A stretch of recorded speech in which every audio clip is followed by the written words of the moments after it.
ये जो ब्लेमिशेस आ जाते हैं, ये जो झाइयाँ आ जाती हैं, इनको किस तरह से क्या रोका जा सकता है ए, और उसके बाद अगर रोका नहीं जा सकता तो इसको क्योर कैसे किया जा सकता है अगर एक बार हो जाए तो?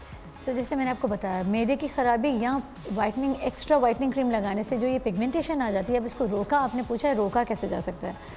जैसे आपको फील हो कि अब शुरू हो गई हैं पिगमेंटेशन में, आप फ़ौरन कांटेक्ट करें किसी नियरेस्ट डर्मेटोलॉजिस्ट से, फिर वो आपको या तो किसी लेज़र ट्रीटमेंट्स पे रखेगा। आजकल क्विकर ज़माना है लेज़र का, इतने जदीद लेज़र्स आ गए हैं जो पिगमेंटेशन को लाइट कर देते हैं पर ख़त्म नहीं करते सर, ख़त्म कुछ नहीं होता, लाइट होता है। अगर सो डॉक्टर साहब, माय क्वेश्चन इज, अगर ख़त्म नहीं होता तो फिर ये कैसे होगा? मतलब कि ये कोई तो ऐसी चीज़ होगी ना जिसकी वजह से ये ख़त्म हो जाए। बिकॉज मैंने अक्सर देखा है लोगों के यहाँ पर आ जाते हैं, इधर इस जगह होते हैं, इस जगह होते हैं, फिर इसके बाद ये नकल्स हो जाते हैं, यहाँ हो जाते हैं, वो ब्लैक सा हो जाता है, तो फिर इसको कैसे? उसको हमसे कहते हैं मिलाज़मा। उसका एक डायग्नोसिस हो जाए, एक प्रॉपर डायग्नोसिस हो जाए, उसके बाद फिर उसकी ट्रीटमेंट आसान हो जाती है। अगर मिलाज़मा है, कौन सा स्टेज है, सेकेंड थर्ड, कम हो सकता है, ख़त्म नहीं होता। ख़त्म नहीं हो सकता लेकिन कम हो जाता है, बहुत कम, इतना कम कि पेशेंट वो पेशेंट कहने लगता है कि डॉक्टर अमरीन मुझे तो अब महसूस भी नहीं होता।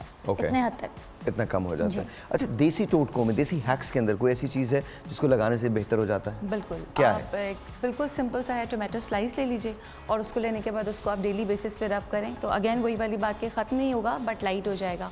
और अगर आप चाह रहे हैं कि उसके अंदर ब्राइटनेस भी आ जाए स्किन में और वो बिल्कुल लाइटर टोन पे चला जाए तो बनाना पील इज़ द बेस्ट ऑप्शन। केले का छिलका, जी केले का छिलका जो है उसको ले लीजिए आप, वो भी हम रेमेडी बनाएंगे भी, मैं दिखाऊंगी उसमें। आप थोड़ा सा राइस ले लें, 1 टेबल स्पून राइस ले लें, 1 बनाना पील ले लें, उसको बॉईल कर लीजिए।